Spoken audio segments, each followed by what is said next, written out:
If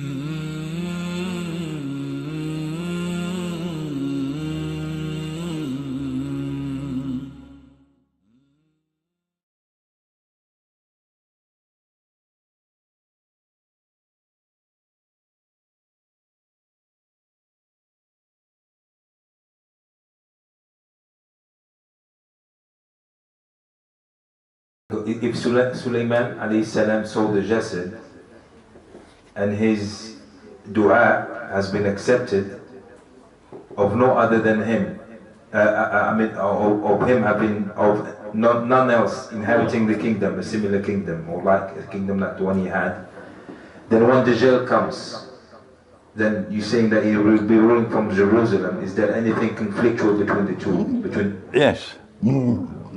When Holy Jerusalem collapsed, Allah caused it to be destroyed. The only time it will be restored is when the Messiah comes. When the Messiah comes, he will rule the world from Jerusalem. They rejected Nabi Isa alayhi salam because they say he's dead. He never ruled the world from Jerusalem. But Allah says in the Qur'an about Nabi Isa alayhi salam that he will speak fil mahdi wa kahlan, in the cradle. I don't know about London, but in the rest of the world, babies don't speak. Yeah. London is a strange place. Especially the 1 square mile. But in the rest of the world, babies don't speak. So if a baby speaks, it will be miraculous. Would that be a correct statement? Yeah. But he will speak miraculously not only as a baby, but also as an adult. But it's not miraculous for an adult to speak. If an adult does not speak, then there's a problem. Send him to the doctor. It's normal for an adult to speak. So then how can he speak miraculously as an adult? Yeah, how can he speak miraculously as an adult?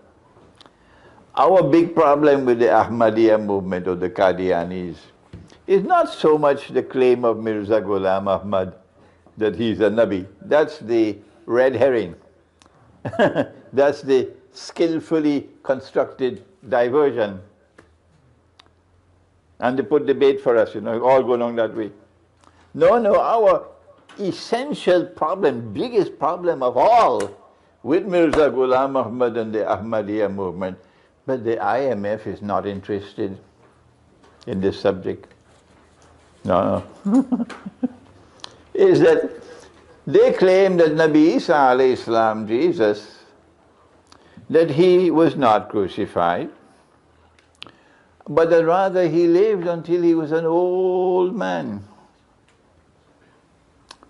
And then he traveled all the way to Kashmir and he died and he was buried there. And this prophet of Allah, who was sent into the world as a prophet, from the day that they attempted the crucifixion until the day when they say he was buried in Kashmir, he remained outside of public view. No one saw him. No one knew him. It's just a total blank on the page of his life. Does this make sense? That a prophet of God would remain silent, like a hermit inside a cave, and have nothing whatsoever to say to the world for most of his life? No. In the Caribbean, we have a way to respond to that. We say, crick, crack, the wire bend, and that's the way the story ends. It's a fable. But it's a very dangerous fable. They reject the belief that he will speak miraculously as an adult. And Allah says in the Qur'an, how can he speak miraculously as an adult? When he was silent, absolutely silent, all his life until he went to Kashmir and he died and he's buried there. Where is the miraculous speech as an adult?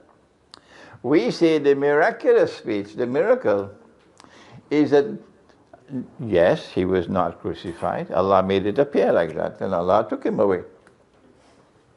And when he comes back, he will speak again. That is the miracle. That he will speak fil mahdi wa kahlan, miraculously. And this is the Qur'an demonstrating, providing you with the evidence that he will return. This is at the heart of Islamic eschatology. This is at the heart of Christian eschatology. And this is what Ahmadiyya has come to try to destroy. This is why the world of Islam looks upon Ahmadiyya as a grave threat. A grave threat. And if you come in our way, we're going to take care of you. Do not stand in our way. Our message to Ahmadiyya. If you want to live with us, but you do not constitute a threat to us, and you do not join with the enemies of Islam to try to destroy us, which includes the IMF, then you can live with us. Yes. We can allow you, we have a constitutional agreement where we can allow you to live peacefully in our midst. And you can come in the market and you can buy and sell like all of us. Yes. And your properties will be safe, your life will be safe. That's right. And you can continue with your Ahmadiyya beliefs. But if you come in our way and you constitute a threat and you want to take control of the Economic Advisory Board on behalf of the IMF, no, the people of Pakistan have every right to stand up immediately. Stop it. And this is an indication that Pakistan knows the danger. And so, Nabi Isa alayhi salam will return. And when he returns, inshallah, the holy state of Israel will be restored. And he will rule the world from Jerusalem. And this is what Nabi Muhammad alayhi salatu wasalam said. He said about Nabi Isa alayhi salam that he would be Hakimul Adil, a ruler who will rule on the basis of justice.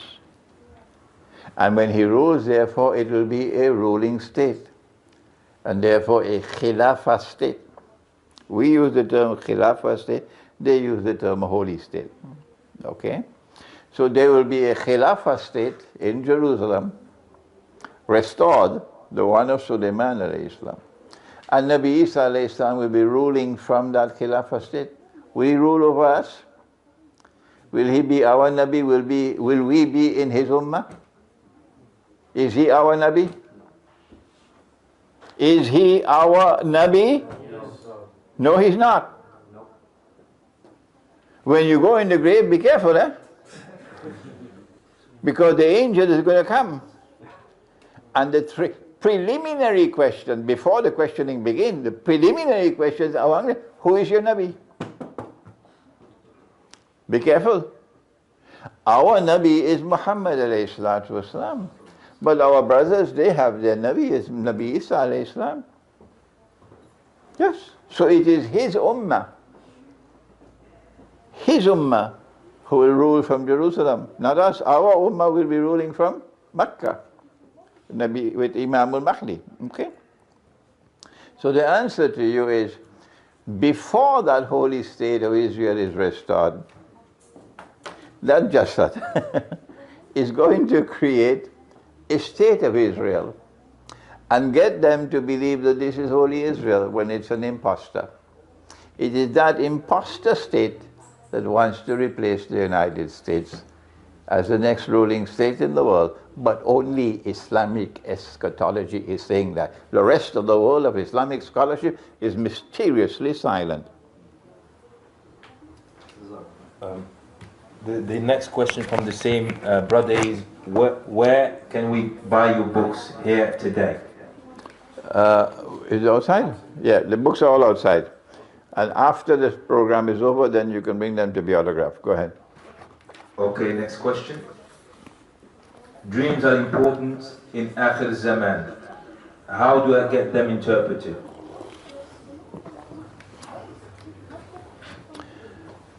I have a book outside entitled The Strategic Importance of Dreams in Islam. Dreams and visions. Vision is ru'ya. I'm not going to take 10 minutes to give you a summary of that. But I have to share with you one hadith, how important the subject is.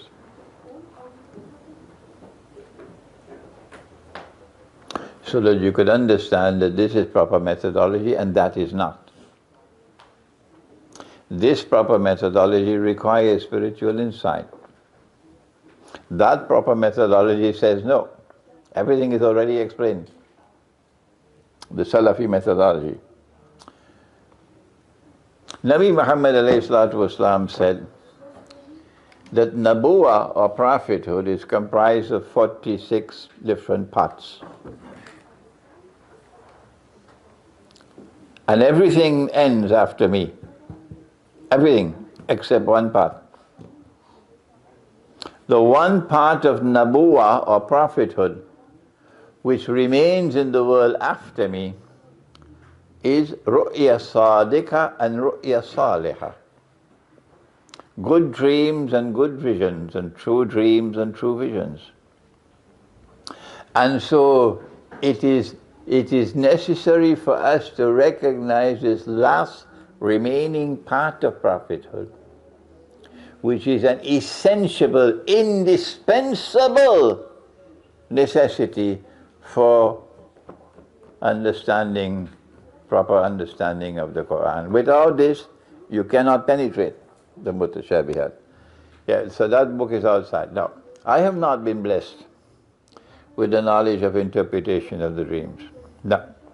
But I get endless emails from all over the world. Endless.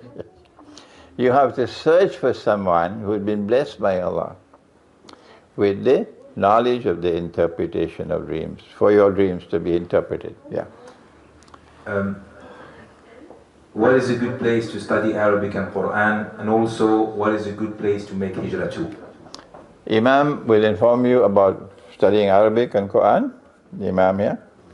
And hijrah, if you can make hijrah out of the cities of the modern world, which are now in the control of Dajjal, where the mountain of garbage is piling up, you protect yourselves and you protect your families. Ku anfusakum wa ahlikum nara. Protect yourselves, protect your families from the fire. If you don't do that, then in the school they're going to teach your children that a man can marry another man. And a woman can marry another man. That's normal, that's natural, that's acceptable. And you say, no, I don't want my child to be taught that. No. So you take your child out of the school and you start to homeschool your child. But tomorrow there'll be no paper money. No. There'll be no such thing as anonymous transactions. If you want to buy a newspaper, they will have a record. Anything you buy and sell, they'll have a record. And they only have to use their supercomputers, and the jinnah also with working them, and they'll be able to check your profile with a touch of the keyboard. And they see that this person is not buying alcohol, he's not paying for any prostitutes, no. And he's not paying any school fees, no. So they target you. And when they target you and they learn your profile, then they'll make an excuse and send the police. And the police will seize your children. Oh yes. And you cannot do anything about it. You lose your children. And your children will then be put in foster care. And that is a foster care that will send the children to the school where they can be taught that a man can marry another man. And your children will grow up as homosexuals and as lesbians, and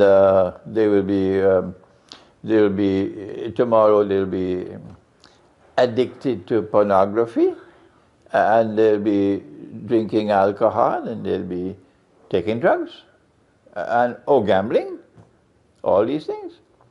And that addiction will be too late for you. So don't send me an email at that time. The better thing to do is to make hijrah. If you can make hijrah to that part of the earth where these things are not accepted. Do you know what Russia said? I know. They say, Putin this and Putin that, and Assad this and Assad that, and Putin this and Putin that, and Assad this and Assad. And before they, well, Gaddafi this and Gaddafi that, and Gaddafi this and Gaddafi. Oh, yeah. And then before, Saddam Hussein this and Saddam. Anytime the Western world wants to target someone, these children of Dajjal, they keep on beating the drums. Oh Lord, Putin this and Putin that. But guess what Russia did? Russia said, not in 1,000 years. We'll never in this country legislate that a man can marry another man and get a marriage. Not in Russia. That is the Christianity which is designed to become the closest in love and affection to Muslims tomorrow. But these fellows waging their bogus jihad in Syria, they don't want to listen. No. So I suggest to you, what was the question about? The hijrah, where yes, I suggest to you to look for that part of the earth where you can still live as a Muslim. The angels are taking people into Jahannam, the hellfire. This is Surah to Ali Imran. And the angels pause to ask, what happened? How did you end up in this mess? Fima kuntum. And then they reply and they say, well, we couldn't do anything else. There was no option open to us. We were helpless. Kunna mustada'afina fil ard. We were helpless. There was nothing else we could do. No, you lie. The angels reply and say, Alam takun ardullahi wasi'ah fatuhajiru fiha. Hijrah. Hijrah. Why did you not make hijrah? Was Allah's earth not wide that you could have made hijrah to escape from Jahannam? This is Surah to Ali Imran. If you cannot find another country because immigration laws are now tightening, then at least leave the cities and go to the remote countryside wherever you are and live in small communities. Yeah. Next question. There are talks among some Bani Israel Jews, talks of rebuilding the third temple in Jerusalem. They refer to Ezekiel in the Bible from chapters 30 onwards, which talks about its dimensions and so on. Could you please comment on this, please? We know Dajjal will not be accepted. No Jew will accept him as the Messiah. None. Unless and until he rebuilds the temple, what they call the temple. So they have to find some way and means to demolish the present structure. Because the present structure is on the site where Sulaiman alayhi salam had built the previous structure. How they're going to demolish it, I don't know which convenient earthquake is going to come. But after it is demolished, they have to rebuild the temple. But my suspicion is that this is the last thing on the list. The very last, because when this is done, the whole world of Islam, or what is left of it, will be up in flames. So they don't want to do this now, they'll do it at the very end. But yes, they have to rebuild the temple in order for the people to recognize, yes, this is the true Messiah, when in fact he was Dajjal.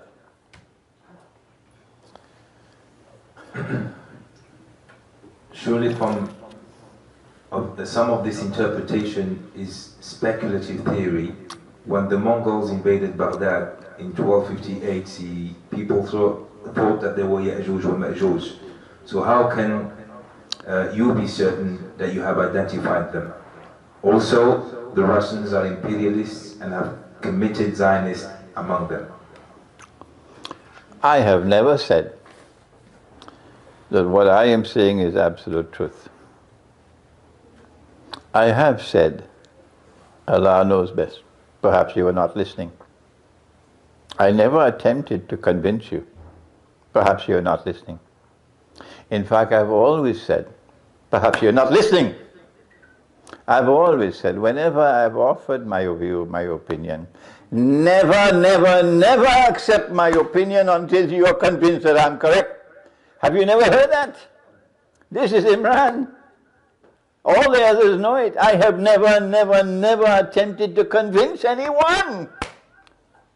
If you're not comfortable with what I am saying, do not accept my view. This is the respect I have for your intellect. So if you're not convinced, leave me alone. Go somewhere else. I am not going to lift even a little finger to convince you. But maybe when you go in the grave, things might be different, if I'm correct. If I'm correct. Yes, Russia was taken for a ride. Yes, Russia was taken for a ride by the Tsars. I wonder how the state-of-the-art weapons reached to Syria. State-of-the-art weapons? Eh? Drones? Drones? Was it Santa Claus who brought it? Was it Santa Claus? State-of-the-art weapons in Syria. And they're waging jihad. Santa Claus is a very dangerous fellow. But all the weapons that went into Afghanistan,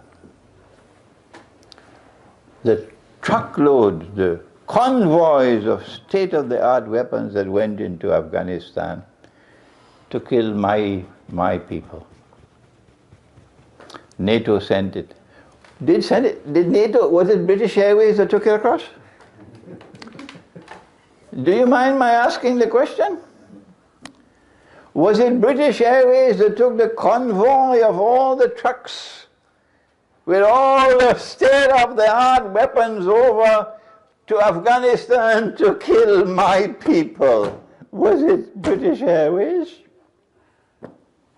Or was it my people in Pakistan who were taken for a ride? Yes. And now they're too ashamed of themselves. Russia was taken for a ride. Russia was not an imperialist state.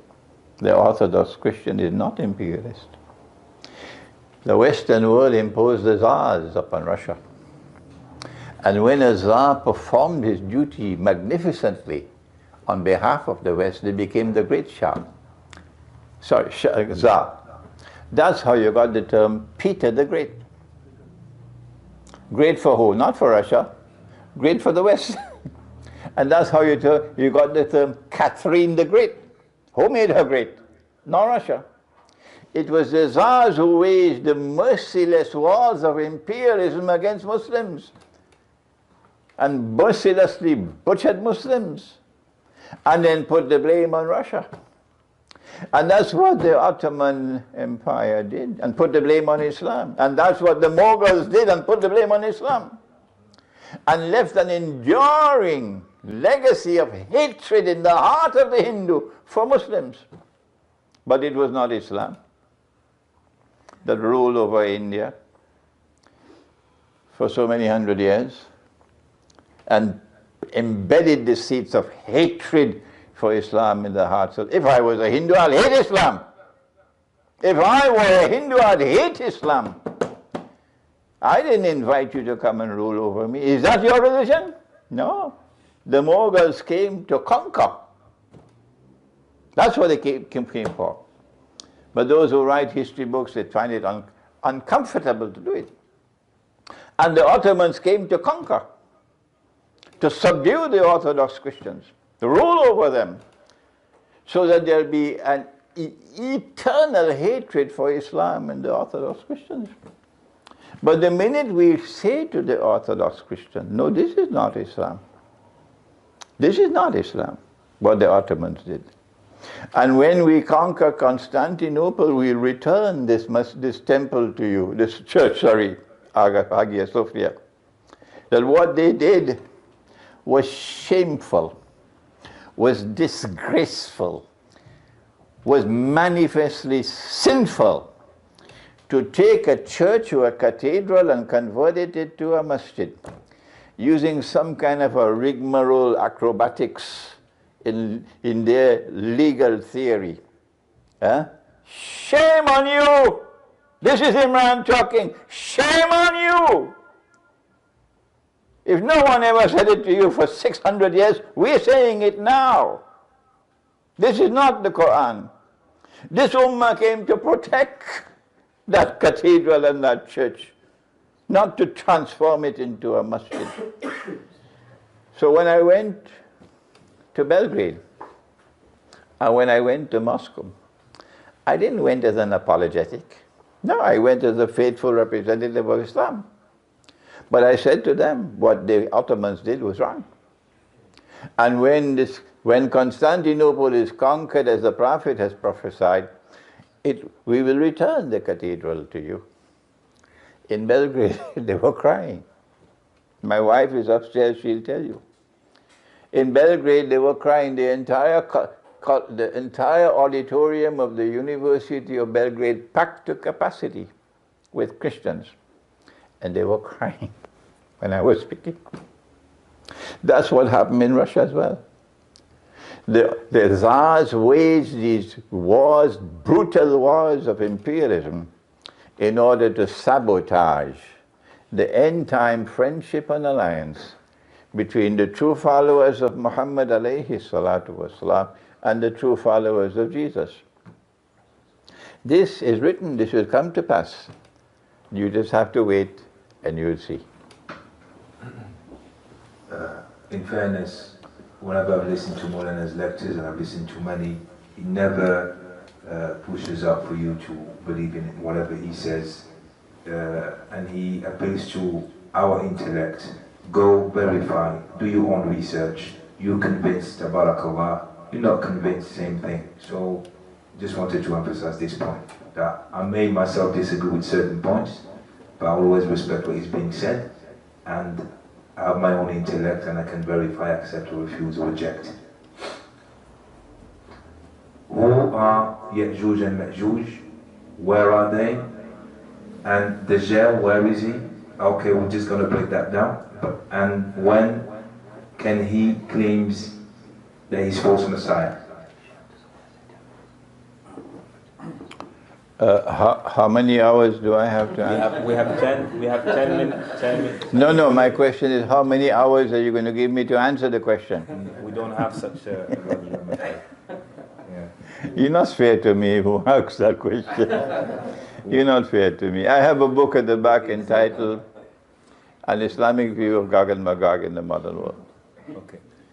Number two, it is only after the conquest of Constantinople, which comes after the Malhama. First the Malhama, or the Great War, which has not taken place as yet. Then comes the conquest of Constantinople. And then after that would come the Khuruj of Dajjal. Okay? Meaning, he will now be in human form. His day will be like our day. وَسَائِرُ أَيَّامِهِ كَأَيَّامِكُمْ, said the Prophet ﷺ. But before that, he's already released into the world. In a day which is like a year, and a day like a month, and a day like a week. This subject is addressed both in my book entitled Jerusalem in the Qur'an, and then if you look at my book entitled Suratul Kahf in the Modern Age, there's a chapter entitled The Qur'an and Time. that chapter speaks on this subject. So you're not going to see Dajjal until the conquest of Constantinople takes place. Sometimes the heart will only be open with trials, fitan, that is Sister Shaheen.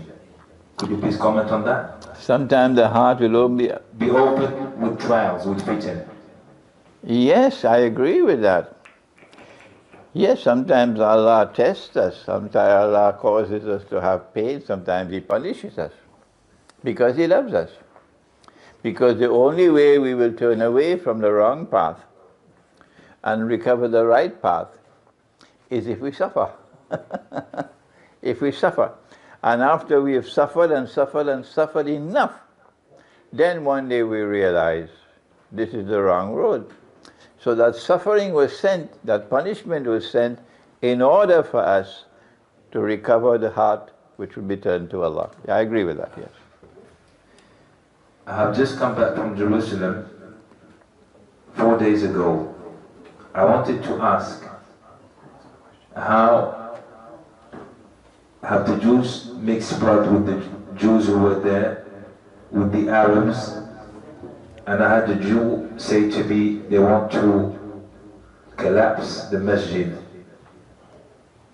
And they're waiting for the Messiah. I mean, I don't know what is the... I don't know. There. I do not know. Maybe someone else knows. I do not know how they're going to get rid of the present structure. I just said to you, maybe it might be a convenient earthquake. But I don't know. What I do know is that no one will accept Dajjal as Al-Masih unless and until he rebuilds the temple. Yeah. What advice do you want to give to the young Muslims considering all of the Islamophobia that is out there?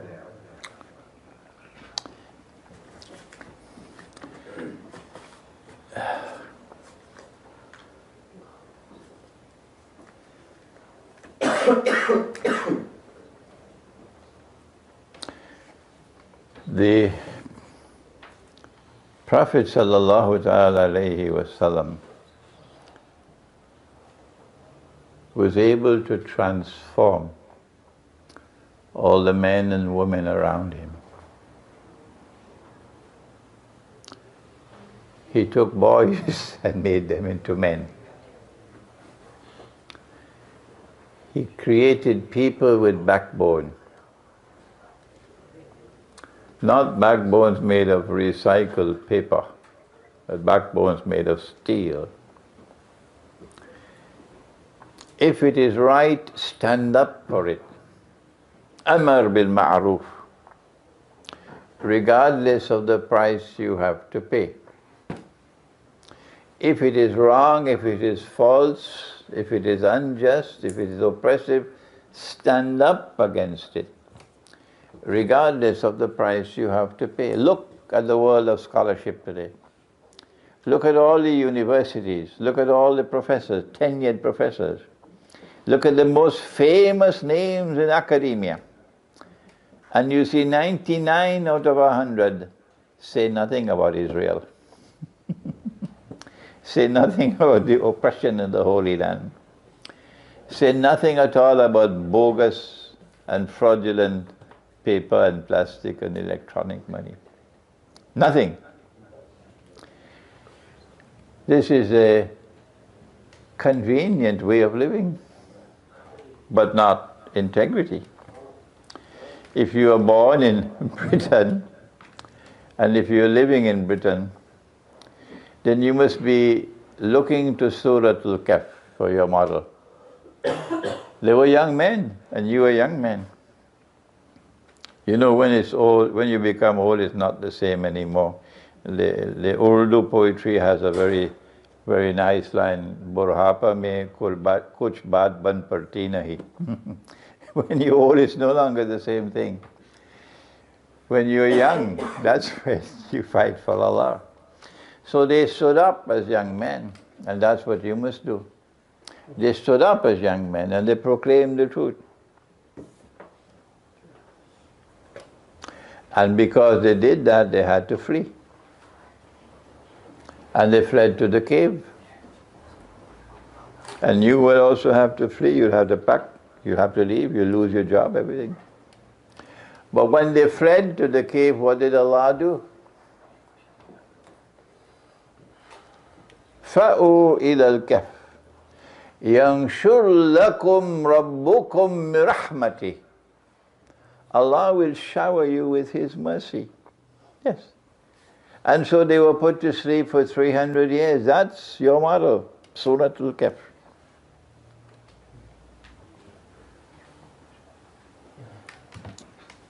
Okay, there are some people very eager to do Salah. I am kindly asking, because we've got 4 questions left, that we just carry on with these 4 questions, after which we do Salah. And inshallah then... It is entirely permissible in Islam to delay the Salat for the purposes of knowledge. Yes, it is entirely permissible. Absolutely. There is even a hadith on Ibn Abbas that says that there were actually Maghrib was coming and he delayed Maghrib because there was actually an important event. So this is totally permissible. We haven't done that for Maghrib, but for Isha we can even sleep later into the night. So we have 4 questions, and inshallah then we pray. Jazakumullah khair. I hope for those who are impatient about this, please bear patiently. May Allah reward you abundantly. Yeah? Okay, next question. There is a hadith that says Dajjal comes from the east, but Al-Quds is in the west of Arabia. Please clarify this. Yeah, I answered this question, I think it was last night or night before. Yeah. East and west are geographical directions. And I believe you will accept it is correct to say that East and West have application in our material universe. Okay? That you will not have application of our East and our West in the Samawat. Is that okay? Dajjal will not be in our material universe until his day is like our day, but he's already here. He's here, but not in our material universe. Are the angels here in this room? Who will say no? Are they in our material universe? Who will say yes? Are there jinn here in this room? Who will say no? Are the jinn in our material universe here in this room? Who will say yes? Similarly, Dajjal is here at this time. Even in Makkah and Medina he is there. But not as yet in our material universe, like the jinn, like the angels. It is when وَسَائِرُ أَيَّامِهِ كَأَيَّامِكُمْ. These are the words of Nabi Muhammad alayhi salatu wasalam. When his day is like your day, then he will be in our material universe. He will appear as a human being. It is at that time that he'll come from the east. Could you please explain what is meant by the hadith of tie women at home in the time of Dajjal? And what is the best way to deal with siblings not on the religion? The last people to come out to Dajjal will be women. And a man would have to return to his home and tie down, meaning coercively restrain his wife and sister and daughter from being seduced by Dajjal. In what way will Dajjal seduce women?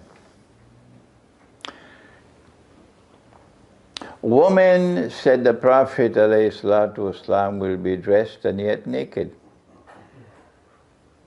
And hence, they will usher a sexual revolution.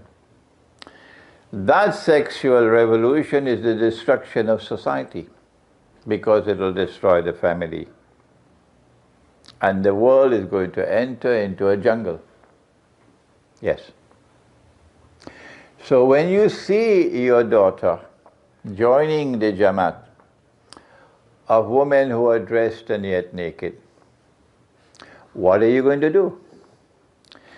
He's saying to you that at that time the brainwashing will be so exceedingly great that you can talk and you can talk and you can talk to her, but it's not going to have any effect. If you're going to have a chance to save your daughter, you'll have to take coercive measures. That is the thing, to tie down, coercive measures. If you attempt to do that in Britain, they're going to put you in jail. Yes, she go to the police. So you won't be able to do it. You have to say goodbye to your daughter. Goodbye to your daughter. And he said, because women are going to be dressed and yet naked, we're going to lose a lot of women from the religious way of life. This is not only Muslims. The Hindus are going to face the same thing. The Jews are going to face the same thing. The Christians are going to face the same thing. The Buddhists are going to face the same thing. All those who live the religious way of life are going to face the same thing. Yeah. Then he said that women will dress like men, which means that women are going to seek to assume the functional role of men in society. When women assume the functional role of men in society, then more often than not, the price will be paid by the children. Because mummy will become a part-time mummy. And the part-time mummy, and daddy is at work, and the children will grow up. And don't be surprised, because they didn't have love at home. It was an unstable home. They look for love and comfort in the heart, in the arms of another child. And so teenage promiscuity. And your daughter is only 13 or 14 and she already has her first abortion. And at 15 she has her second abortion. Is this the future? No, this is now. This is happening now. Yes. So you lose your children when you attempt to assume the functional role of men in society. One woman who probably doesn't have children might succeed. But as a rule, the general principle is you cannot assume the functional role of men in society without damaging your function and your role as mothers and as wives. So you will become a part-time mother. And he also said that men will dress like women. Some, yes, will indeed to attract another man. But that's only the fringe. That's only the fringe. Most men are not going to be dressed like that. Most men are going to be dressed like women in the sense of abandoning their functional role as men in society. What is the functional role of a man in society? The functional role of a man in society is to maintain women. And now so many women have to say, no more men. No more men. No more men. You have to maintain women and children. You have to guard and protect them. No more men. No more men. But more than that, if you have the means to do so, and you have the health to do so, you have a duty to marry more than one. When there are sisters out there who need husbands. Yes. But you have stopped your functional role as men in society when you accept this nonsense. A good man must have only one wife. And I don't want to be a bad man. I don't want to look bad in the society, yes, by having 2 wives or 3 wives, yes. Just a comment here, then I'll follow up with a question. I made the intention to come to Trinidad to meet you, and alhamdulillah you came to our locality. It is an honor. Thank you. And I would say myself that it is an honor, Sheikh, to have you here with us. Thank you to the Imam who invited me here. Yes, Imam Abdul Basir. Yes, is there another question? Last one, inshallah. Last question, eh? Yes, last question. Is student loan legal or is it riba? Student loan. Okay. If the student loan is in dinar and dirham, and therefore does not have any riba in it, yes, halal. Once you can get a student loan in dinar and dirham, and there's no interest in it, it's halal. I don't think there's any such student loan in the world. The mastermind has constructed this to test you. It's the same thing with housing. The same thing with housing. The mastermind is at work to test you. And 99 out of every 100, 999 of every 1,000 fail the test. Fail the test, yeah. Yes. If it is riba, it is haram. Don't go looking for any bogus fatwa that the first house is okay. The first house is okay. That education is important. The only way you could get an education is you would take a student loan. Well, then let me tell you, I studied in Karachi University. Yes. They studied in Oxford and in Cambridge and in Harvard and in Sorbonne and Yale and so on. And you could check out my education and theirs and see whether I have suffered from studying in Karachi University. You check it out and tell me. One thing I forgot. Yes. When you get this book, it is on page 160, the mistake that I made, okay? Page 160. So the mistake that Sheikh mentioned earlier regarding the full stop is on page 160. Let's bring this enlightening dars lecture to an end. We inshallah now pray Isha.